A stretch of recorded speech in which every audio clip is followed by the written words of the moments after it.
We've got dressing attractively. Okay, well I don't mean to say that you women have to do the 5 hours in the bathroom every morning. So let's just give you an hour every day, an hour every day to gussy yourselves up. Well, so let's say 7 hours.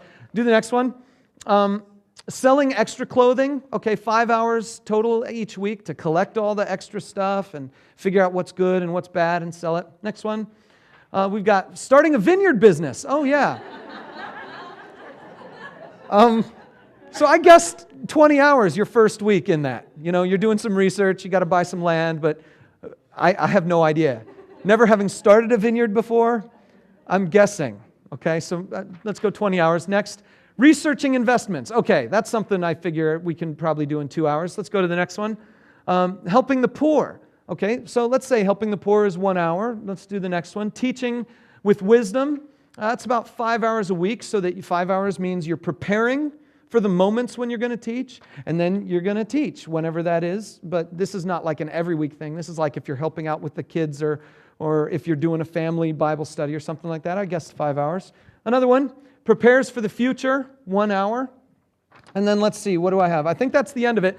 So here's the Proverbs 31 total time, all right? Go ahead and put it up there.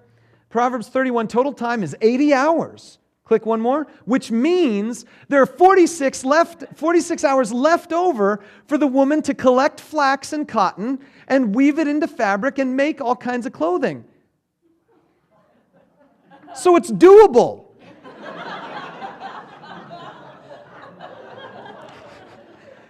When I was doing this math, I honestly hoped those numbers would be much bigger and it would total over 126. And I got to this point and I thought, criminy, that's not so good. I was trying to make a point that it was impossible. And then I realized what's missing: vacuuming the carpet, dusting the furniture, washing dishes, driving the carpools to dance and soccer, checking homework, attending church gatherings, doing a life group, volunteering somewhere, balancing a checkbook, getting gasoline, responding to emails, deleting spam, trashing junk paper mail, commenting on people's Facebook statuses, being an encouragement to friends, and meeting neighbors. Oh, and keeping the husband perpetually happy. Who knows how long that'll take? Okay, so like I said, my estimates were not what I was thinking they might be, so I asked my wife to do her estimates. And just to prove to you how bad my estimates are, I sent her an email where I said, Jen, would you answer all this list and tell me how long you think it would take you to do this at your level of quality each week? And then in the subject line, I said about 5 to 10 minutes. Well, an hour later, she comes back to me with a list, having thought through it in detail. So I underestimated by a factor of 6. I thought it would take maybe 10. Well, anyway, so she added it all up, and she got 127 hours for everything, including, she calculated, keeping me happy. But she didn't account for Bible study, doing her job, doing additional ministry at the church, being a part of another Bible study, and cleaning the house. Those things added up to another 77 hours. So therefore, you put those things together, that's 204 hours. So if my wife did everything she wanted to do, including the Proverbs 31 list, at her level of quality, in a whole week, her total amount of time to sleep would be negative 36. That means if she pulled 7 all-nighters, she'd still need a day and a half to finish the week. You're unbelievable. So my point is that I don't think God gave us this passage to give us a list of the things we're supposed to check off in order for you to consider yourself the kind of woman God wants you to be. It's got to be something else. But one more thing that I notice here. This is the second blank if you're jotting things down. Unbelievable isn't about the list anyway. So the first blank was the list is impossible. The second blank is that unbelievable isn't about a list anyway. There are a few hints in this passage that indicate to us that we're not supposed to pay attention to the list. That we're not supposed to pay attention to it. And the first thing I'll recognize is that the woman in the passage doesn't have a list. She's not following any list. Instead, track the passage with me, and you'll see something interesting. She sees flax and cotton. And what does she do? She knows she's a capable seamstress, so she knows her skills, she has an opportunity, and she says, I could get this flax and I could make clothing for my family. She sees an opportunity, she takes advantage of it, and she responds to it in connection with her skills and abilities. She sees food at the market, and she says, my family has a need, and I can meet that need, I can take care of that. And so she gets the food and she prepares the food. If you follow the passage, what she is doing time and time again is she sees a need or an opportunity and she responds to it according to her gifts. She responds to it according to the person she was made to be. In fact, the majority of this passage is about a woman who can sew, who's making things to get some income to care for her family and invest. That's the primary thing that's going on here for the list. But maybe you can't sew. Does that mean you're not godly? No, that's not what this passage is about at all. It's not about the list because she doesn't even have a list. In fact, if you're jotting things down, just put somewhere down on that paper, jot this down, that unbelievable for this woman was just simply responding to the needs and the opportunities according to her gifts. That leads us to the third blank here. Unbelievable for this woman is just all about who she is. Who she is. It's not about the list of stuff that she does, it's about who she is. You go all the way back to the beginning of the passage, and in verse 10, the poem author says, a wife of noble character, who can find? She is worth more than rubies. He's talking about who she is, her character. In fact, that word noble, I printed it, I didn't, but you can jot it down. It's the Hebrew word hayim, H-A-Y-I-M. It's the Hebrew word hayim, the word that's translated noble. And that word is the Hebrew word for a valiant soldier, a warrior, a person who is wealthy from victory, a person who has earned nobility because of their successful exploits at war. That kind of concept. That Hayim refers to a man of valor often in the Old Testament. So how is it used for this woman? Because women in this culture weren't soldiers. Women in this culture weren't the people who gained nobility. In fact, something fascinating, if you look in the Greek version of the Old Testament, the word translated, the word that we translate noble character is literally Andrean. A-N-D-R-E-I-A-N. Andrean. Which means manly. So, of course, this is an impossible list for you. Because this is describing a man. No, it's not describing a manly woman. It's describing a woman with all the virtues that society placed on the best of all the men. This is a passage that is elevating women to a status that they hadn't had before. It's elevating women to the same status that they would use masculine terms for before. That they're going to say, wow, this lady is so amazing. She has all the nobility of anyone we've ever known. And so it's trying to raise that up. So what is that all about? Here are just a couple passages to look at. These ones I did put on your paper.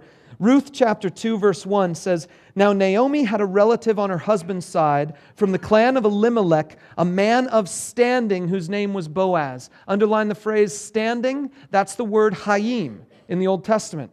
Or then the next passage, Ruth 3:11, it says, And now my daughter, don't be afraid. I will do for you all you ask. All my fellow townsmen know that you are a woman of noble character. Underline noble character. That's the same word, hayim. Both of these passages are describing a man or a woman who is at the peak of character, nobility of character. Who this person is. We know that about her, but there's one other thing we know about her. Go all the way down to verse 30. In verse 30 it says, Charm is deceptive and beauty is fleeting, but a woman who fears the Lord is to be praised. This woman fears the Lord. That's her characteristic. Talking about this passage with Jen, she pointed me to Proverbs chapter 2, and so I printed the first 5 verses for you here on your sheet. The author is writing to his son, but these words apply to anyone. If you accept my words and store up my commands within you, turning your ear to wisdom and applying your heart to understanding, and if you call out for insight and cry aloud for understanding, and if you look for it as for silver and search for it as for hidden treasure, then you will understand the fear of the Lord and find the knowledge of God. If you pursue this knowledge of everything God is and teaches you, then you will know the fear of the Lord. So what is this woman really? She's a woman who has invested in her character. She's a woman who's invested in her heart. She's a woman who's invested in her knowledge of her God. And out of that has developed a fear and an honor for God that informs everything about her life. One last verse here, Proverbs 29:25, reminds us, fear of man will prove to be a snare, but whoever trusts in the Lord is kept safe.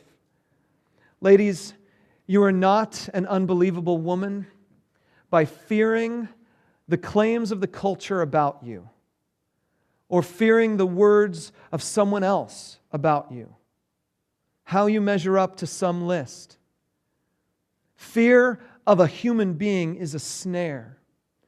But if you put your heart fully and firmly in the Lord, then He will move in you and begin to shape your character in a way that makes you from the inside out an unbelievable woman. Guys, this stuff goes for you too. But many times it's ladies who need to hear this because us guys have not done a good enough job of throwing out the list. So here's the lesson I'd like to send you home with. Some more blanks to jot down. To be an unbelievable woman, deeply know God and who He made you to be, and respond with nobility to the needs and opportunities in your life. To be an unbelievable woman, deeply know God and who He made you to be, and respond with nobility to the needs and the opportunities of your life.